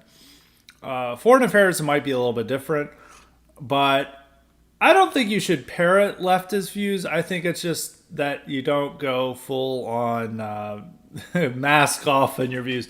So it's best to lay low and say nothing when it comes to that scenario. And it's even with like law school students. It's like you don't want to be totally the conservative pariah on campus, even if you're in FedSoc and stuff. There's some times where that's needed if there's like a mass left-wing protest of some sort and you stand up against it and you gain national attention for yourself. But otherwise, yes, laying low is the best strategy to go forward rather than deciding to post some base memes in your class. And so that's like the one thing. I think a lot of people don't want to go for that, but there's like a difference between parroting left-wing views and just, not trying to cause a lot of attention for yourself. I think that's the best strategy to do when you're in a grad program. Undergrad, it could be a little bit different. I think you can take a little bit more risk in drawing attention to yourself, even in class. But you just have to be smart about it to not be permanently harmed by this. Because I know people who were involved in stuff in even the late 2010s and college Republican stuff. And then they got targeted by Antifa. And this stuff, even though they didn't do anything wrong, the fact they were just involved in college Republicans and that Antifa really cared about them, that this makes employers like, whoa, what about this Antifa article from you about years ago? And so they still have to deal with that stuff. I don't think it was a particularly bad thing in the late 2010s around the Trump time. I don't know if even if these guys, TPUSA people who are doing like anti-immigration stuff and going even further than a lot of these college Republicans were doing in the Trump eras, are having to deal with that problem. But that is just something to keep in mind. So, but grad program, best to stay low and to not draw too much attention to yourself. And secondly is how, here's going on with the questions. Secondly is how and if the dissident right can remain religious. After seeing ads paid for by churches to see Jesus as a refugee immigrant today and have fingers wagged at me my entire life at Mass to donate to foreign countries while the local community is in shambles, it's hard to have faith in the institutions that guide us spiritually. That's just the Catholic Church. That's not just the Catholic Church. I've seen Protestant churches fall even further. Can globalist religions and nationalist politics exist symbiotically? Well, they can exist, but I think, and obviously people are fervently committed to their beliefs, no matter what their institutional churches are saying. But yeah, the churches as institutions are fundamentally on the side of supporting mass immigration. And yeah, people could say, well, my individual pastor, priest doesn't say this. But if you look at the large major Christian denominations, there was like I think a Revolver article recently about this where they're looking into one of the Lutheran charities. And it's like run by a non-Christian Indian woman. And there's nothing even, appeals to the Bible or stuff. There's just like full on, we need more diversity. And it's even the same with Catholic charities and other things. Like the majority of groups that the federal government uses for refugee resettlement are Christian nonprofits. And Catholic charities are putting these people all over the place. And so like the Christian institutions themselves, and even if you look at the Vatican, they are urging for more immigration. They're using the powers that they have to support more open borders policies. But that's just the institutions. I don't think that changes on what you have as an individual basis. If you still believe in what Christianity teaches, or even your particular denomination teaches, I don't think that their leftism necessarily changes that. But I think that does.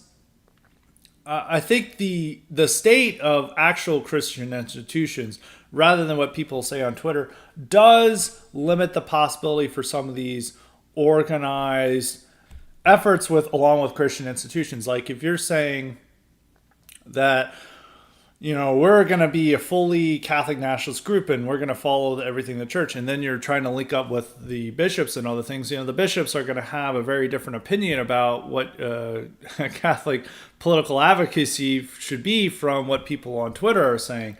I really should start saying X, but social media are saying. And so it does create limitations from it when all the Christian institutions have very different ideas on race and immigration from what people were saying. Does that mean that everyone leaves the churches and says we're not Christian? No. But I think it's just a clarification that you can't rely on Christian institutions, or the major ones, to support us in our efforts on the identity issues. And sometimes they're not only not going to be in support, they're going to be hostile towards us. And so that's just something to keep in mind. But it's an individual decision whether you decide to go to, whether you decide that impacts your beliefs, or whether that determines what church you chooses. That's an individual opinion. But ultimately, the vast majority of white people are going to self-identify as Christian, or at least the ones that are going to be open to our politics are going to still be considering themselves a Christian. It's probably not a good thing for us if we were like, you have to abandon the church, you can't be Christian. It's like we would pretty much alienate the vast majority of white people if we were doing that. And it was all just over these woke ads that certain institutions are putting out. But I think there is a degree of necessary skepticism towards these institutions and how far they would go to support us, is that they're clearly not in support of us and they're very hostile towards us. And I think a lot of people choose to ignore that and to pretend that actually what people are posting about on social media is actually the true church. And I think, what the bishops are saying matters a lot. And it just shows that those bishops and the institutions are not going to be really in support of what we're for the near future.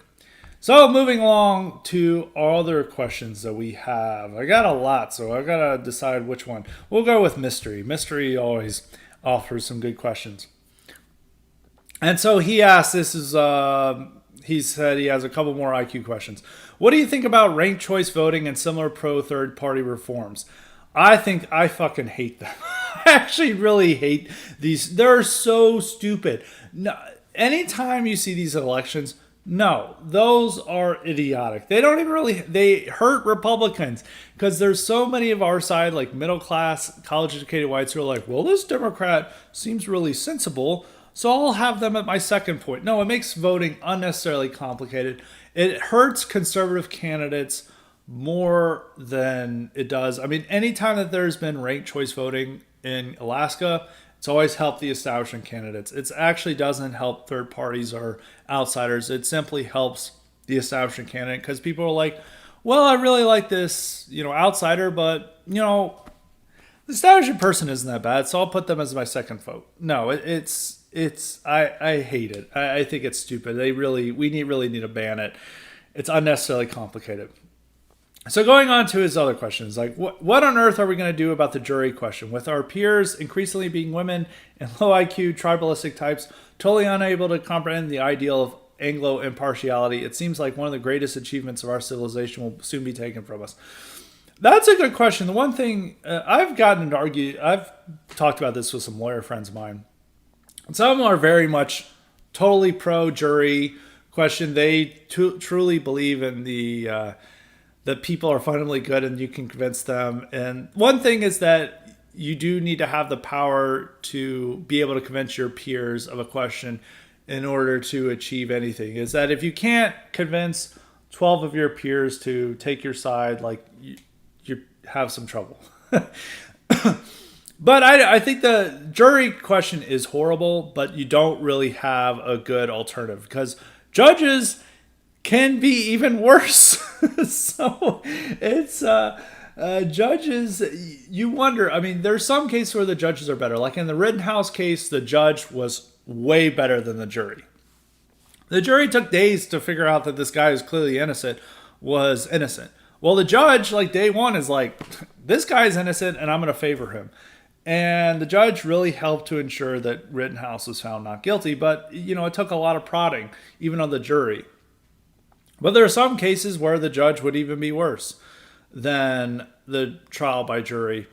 So I don't know if judge trial would be even better. But I think it may start coming up when it comes to urban crime. Judges are still going to send criminals to jail, for the most part. Black juries hearing deciding the fate of a black criminal accused of attacking a non-black victim, not so much. I mean, there's so many examples. There's a case, the most ridiculous case was in Delaware, where this black guy attacked on camera an Asian store owner and stole jewelry. And he was found with the jewelry. And he matches the guy on camera attacking him. And the jury couldn't find him guilty. It's like they couldn't find him guilty. I mean, they didn't find him not guilty. They just couldn't find a guilty verdict for this guy. And you're like, what? They have as much evidence as possible. I mean, the only thing they didn't have is this guy saying, I'm guilty. But there's even cases where they have the guy saying, I'm guilty. And they can't find a non-guilty or a guilty verdict. And I've brought up this case a lot of times from San Francisco.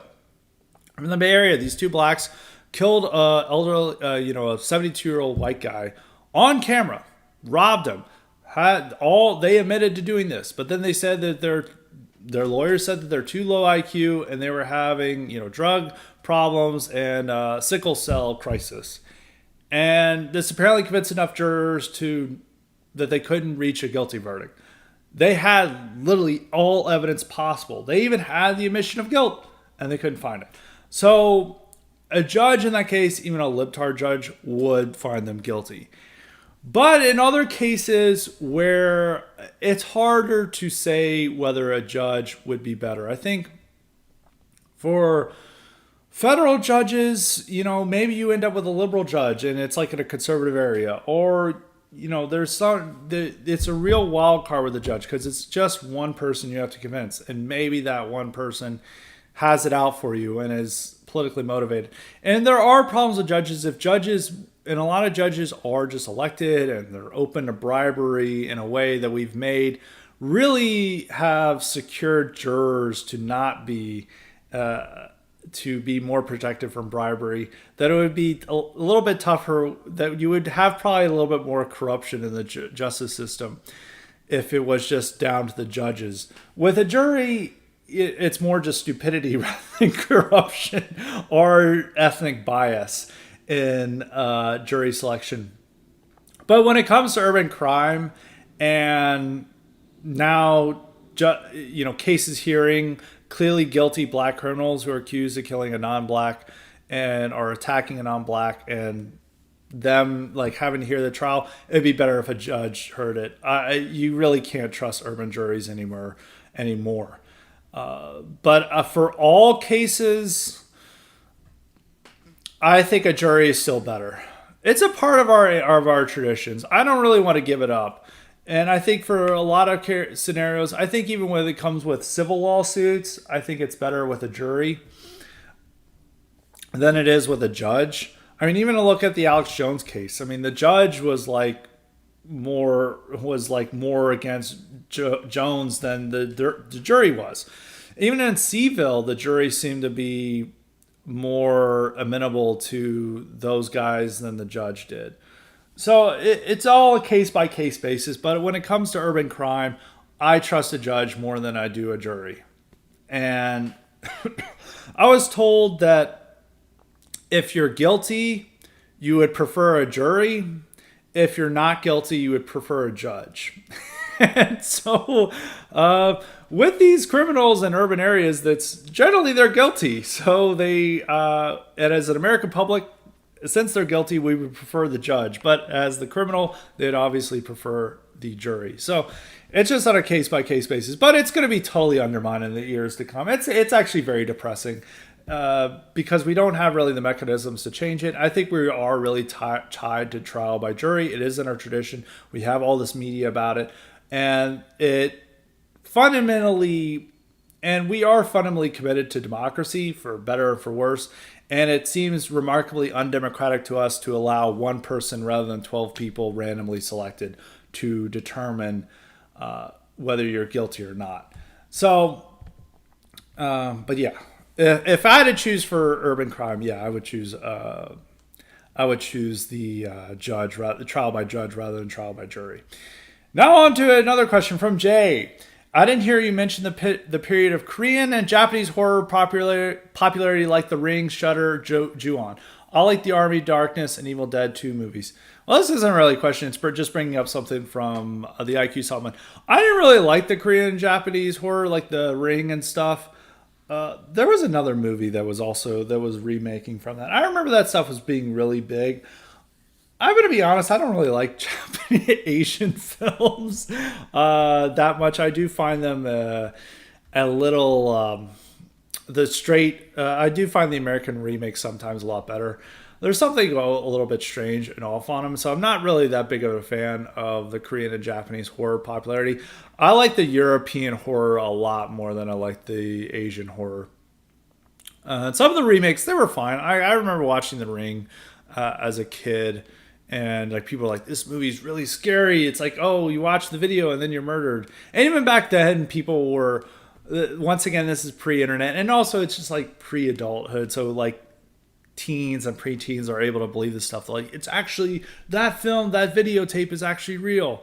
And so that adds a little bit more to the scary factor. But yeah, so I wasn't that big on it. I could have talked a little bit more about it. I think that was just showing that was moving away from the Scream, all the horror movies imitating Scream, and instead they're remaking. It was part of the remake phenomenon that all these American films, that the big horror movies of the 2000s were all just remakes. And there wasn't as much original content up until the very end of the 2000s and going into the early 2010s, where it became like the Conjuring series, Insidious, Saw and Hostel obviously were exceptions to that. And then eventually the art house horror movies taking over. But also Army of Darkness, I don't know if I don't think I've seen the full length of Army of Darkness. I remember it being really goofy. I like Evil Dead 2.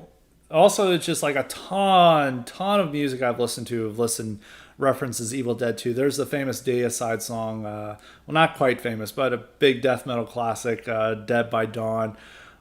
Skinny Puppy Industrial Band always had samples from the Evil Dead movies. A lot of people had there was a ton of metal bands that were writing songs about Evil Dead too. Almost as many songs that they wrote about Hellraiser. Those are like the two most popular horror movies to write songs about for metal bands, for death metal bands of the early 90s. So that was something to say. But that's my answer to that. Hopefully that was a good enough answer. We still got a lot more questions to go through. So we now have 3 questions from K-Max, and I know that it's 3 questions. We still got more questions after K-Max. So he asks, Hollywood just released a movie directed by Martin Scorsese with Leo DiCaprio acting as the Killers of the Flower Moon. The movie does the white man bad, Native American man perfect, and white man stole their oil wealth. My question is in 2 parts. Will Hollywood, even as we are all onto them and their new woke, overly anti-white narratives, continue with this, even if they continue to lose money on these movies?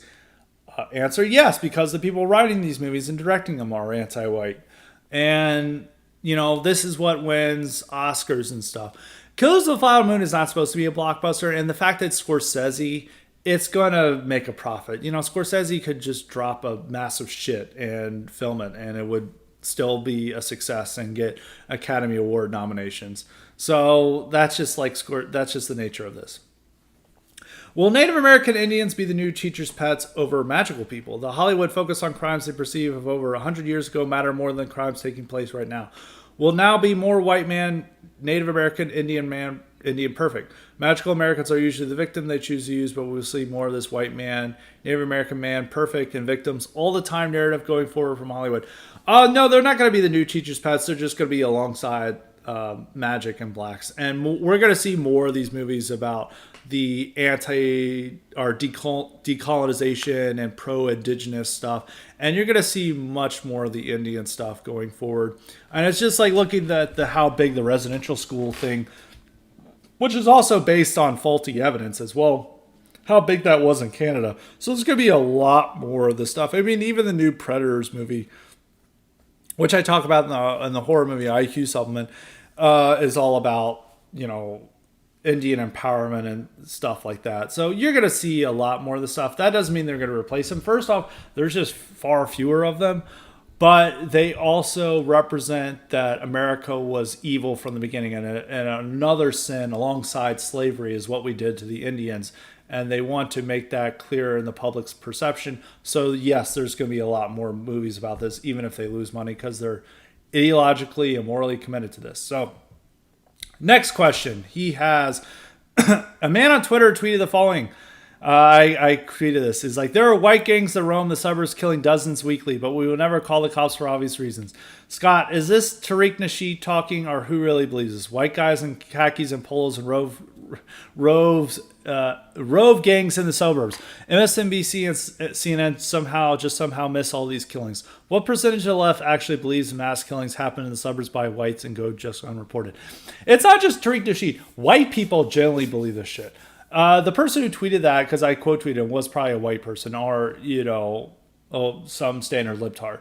They generally believe this because non-whites, when they read history, they view whites as the most violent people on history. They view them as guilty of all this indigenous genocide and slavery, and that there's something very threatening about whites.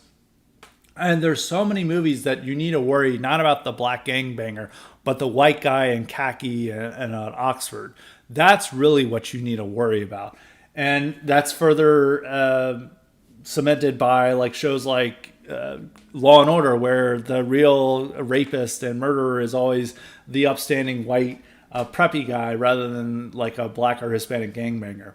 So, what percentage? I would say far left, I would say over 50%. They generally believe that whites are committing all the murders. The whites are more dangerous than blacks. And it's just the racist media and racist FBI that is fudging all these figures, and that they refuse to report on all these whites who go unconvicted for their murders, which is just complete bullshit. No, it's actually quite common. They generally do believe this bonkers stuff. So third question. Yeah, we have got a lot. He wanted a sports one. The WNBA had a player, Candace Parker, demand gender equality for WNBA players to the NBA. To my knowledge, doesn't the WNBA lose money every year and only stay afloat because the NBA subsidizes them? Yes. I don't know if it's lose money, but they depend on the NBA subsidizing. I mean, nobody fucking goes to the games. Nobody pays for their tickets. It's a joke sport that's subsidized entirely by the NBA. To a normie sports fan, would this be a good and easy example of how insane wokeness and gender equality are? The math does not compute. The Greer rule must boycott the WNBA too, but that is not a problem. I don't think any Greer heads are watching the WNBA, so I don't think we have to worry about that. But yes, no, it's a good and easy example of wokeness and gender equality are. And they really are forcing this stuff on ESPN. I watch ESPN at the gym. And, I grew up watching ESPN as a kid. They never showed women's sports then. And now, and even I started noticing in the 2000s, they would try to include WNBA or women's college basketball highlights in their top 10 highlight reel. And it'd always be lame. The normal male sports would be like an insane tackle or an insane catch, like wow, or a slam dunk. And then the women's basketball would be like a layup. That wouldn't be even that great. They're like, whoa! And clearly at that time I knew that they're trying to fucking make me believe that this is just as good as the male sports. I think for the common sense person, they generally don't like this stuff and they're not watching this stuff, but it is being imposed on them. And so maybe some of the sport, rather than like, it is obviously a good and easy example of how insane wokeness and gender equality are. But I do worry about sports fans just fully buying this stuff. Sports fans, unfortunately, are the most psyop people on planet Earth. Anytime you tweet something controversial, you will see people with sports teams and bios come up to them. They're as bad as gender pronouns and bios. They come up and they're like, argue for the status quo, argue for the standard libtard line. They're like, man, Harry Tubman was a hero. George Floyd was a murder victim. Systemic racism is real. And then it's like Philadelphia Eagles fan. And we saw this again with like there's this there's this new hockey controversy where a black guy literally murdered a white guy on the ring. Is that he like kicked him in the face or in his neck or face with his rollerblade and with his skates, clearly deadly weapon. And they're all like, oh, it's an accident. And all these sports fans, sports teams, and bios are like, this is clearly a freak accident, man. It's just a part of the game. It's terrible what happened, but it's racist to think it was intentional. But anyone watching the clip can clearly see that it was an unnecessary move, that this guy is like doing like a karate kick against this guy. And it's like more than an accident. But all the sports fans were agreeing with it. I even remember one time where a player last year shoved aside a cameraman who was not even in his way. And he just shoved him because he's angry over a loss. And all these sports teams and bios came up like, that guy fucked around and found out. Like, get the fuck out of the way of my favorite black player. And it's like all these white guys doing this. And unfortunately, even though we've removed the NFL from the Greer Pledge, unfortunately, sports teams and bios, audience is still very psyoped, still like incredibly loyal to Ukraine. They're the ones who are getting emotionally disturbed by the moment of silence for Israel. You know, it's really sports fans, unfortunately, buy the official regime ideology, whatever it is. And I do worry that they could get into women's sports just by the amount of propaganda that they're inundated with on ESPN. Now, another question. This is a long one. We've got a lot. This is from our new favorite, Fake Cell Eradicator, who may have the best name of any Cod of Elite questioner. Well, he says I can save one question for next week, so I will do that, but I will answer one of them. And he says, can we get a 187 IQ level anthropological survey taxonomy on the two main types of American Civil War commentators that seem to inundate normie Twitter? The Ma-based Sherman, glowing eyes Sherman, way down south in the land of traitors, rattlesnakes, and alligators types seem to be dominated by Maributts and irony leftists. And two, to paraphrase Mr. Gove, the shit-lived historians who constantly alternate between Reconstruction being the most utopian example of multiracial democracy in history, or that Reconstruction should have been carried out with Khmer Rouge, love of brutality, and all of America's current problems can be traced back to the decision to not summarily execute every Confederate officer. And unfortunately, this is all the people who inundate Civil War commentary. And both of them are very Reddit. I think the first type is very Reddit. And anytime there's like this like Southeast Asian girl who would dress up in like union uniforms and start singing those type of songs or playing those types of songs and memes. And it's like, your family wasn't even here then. And it's all coming from people who were generally not here and like to culturally appropriate the Union for their own standards and norms. And so you really don't want those types of people. The second is like, yes, the shitload of historians that you see all the time, but it's just a general change of American Civil War commentary. Is like going off what I was saying about Lee is that we're just a different country now, is that far fewer Americans have ancestors who fought in the Civil War. And even for a lot of the South, they're losing that connection to their ancestors, or that strength of connection and how much they deeply care about it. And that's allowing for the idea that the Union was modern America, like new multicultural, diverse America fighting against white supremacist America in the South. And they utterly destroyed them thanks to the help of immigrants. Even though these immigrants were all Germans and Irish and some like Scandinavians, they want to pretend that they're all like Filipino and Hispanic and Indians.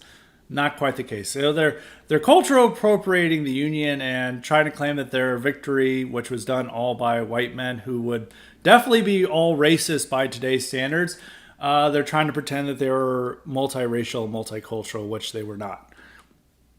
So I think that's just a part of the general change in commentary, is that throughout American history, there was this deep reverence for the Civil War. It was seen as a tragedy that we fought and killed so many of our own types, but then we reconciled, and we had deep respect for both Ulysses S. Grant and Robert E. Lee, and they're great generals, and they were all great men. They just had a strong disagreement that we resolved through the Civil War. But now the Confederates are on the same team as the Nazis. They're absolute evil, and we should have executed all these Confederate generals and officers and then imposed a permanent military occupation in the South rather than the 11-year occupation that the South had. Well, it's more than 11 years, but 11 years post-war. And that's what should have been the case. But that's no longer what it was, and they have moved on to a different way of Civil War commentary. I actually have a book that I have been meaning to read that I may do an IQ supplement on it, that really does depict the Civil War as multicultural, multiracial democracy fighting for egalitarian values of what the Union represented, which isn't really the case, versus the reactionary white supremacist South. And I may do an IQ supplement on it and how it relates to modern Civil War historiography and the current popular consensus of what the Civil War was. So I may expand on that. It is a good question to talk about, and we will talk about it more. But the second question I will save for next week. Just remind me of it, and I will get to that question next week. And now, I'm sure that these are all the questions. Once again, if I somehow did not get to your question, because there's always a lot, I was very thorough into this, just send me another reply and I will get to it saying about question.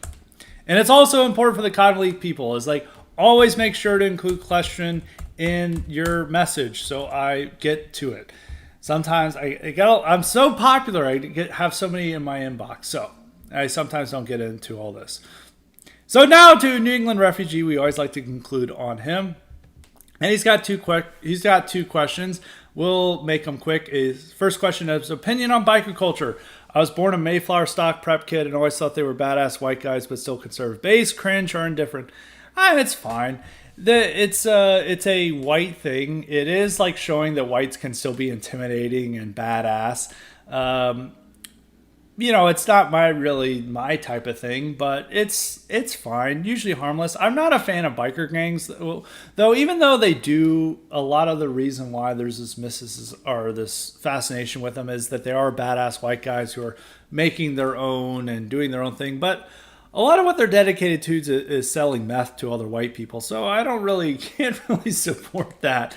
But otherwise, I understand the popularity of biker shows, is it does show badass white guys who are outside the system doing their own thing.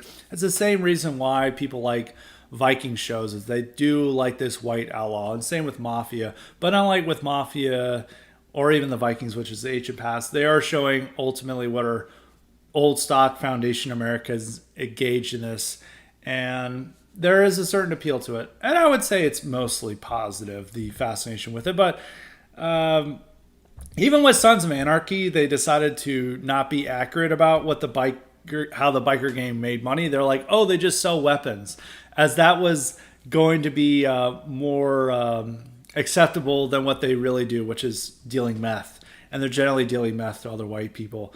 And so for that, they're not very good. We're not pro-drug dealers. We're very anti-drug dealers. But outside of how they make their money, the culture is interesting. It is fascinating. It presents an alternative to what the establishment norm is. But we shouldn't quite see biker gangs as base, because ultimately what they're doing is selling poison to their own people.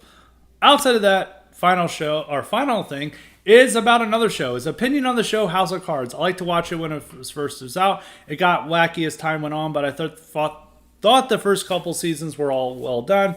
Did it capture the aura of pre-Trump Washington? It captured the aura of what pre-Trump Washington thought of itself, but it was not really what pre-Trump Washington was.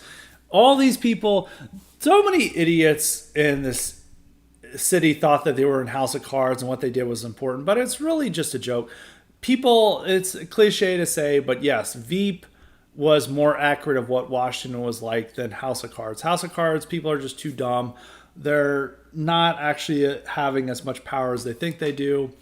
But it really provided the image of what Washington wanted to think of itself and what they do to the rest of the public, but it wasn't really the case. I thought the first season was fine. Later on, I got more lip-hearted and trying to make the wife more like you should see her as more important and stuff. I remember when they were having the build-up to a war with Putin, and they were like, we can't forego our libtard values. We have to go to war with the Putin character. And so there were funny elements like that in the show. But I don't know, compared it, it's probably not as much woke stuff as like some newer TV shows. And it's ultimately fine. But when it first came out, literally everyone in Washington, D.C. was obsessed with it. And they all thought that they were in the show. But in reality, they were not. They didn't have this type of power. There's a lot more incompetence and stupidity involved in Washington, D.C. than a lot of these people want to admit. And if you really want to understand Washington, D.C., it's to watch Burn After Reading, which shows how the deep state and like the administrative state operates, and it's generally really stupid and incompetent, and Veep, which once again shows a lot of stupidity and incompetence. It's not quite the Machiavellian power politics of House of Cards. But it's an okay show. It was entertaining. But that's it for Highly Respected today. We're going to have more great content coming up later this week with, of course, a Highly Respected IQ supplement and a Highly Respected column. So be on the lookout for that. So until next time, stay respected.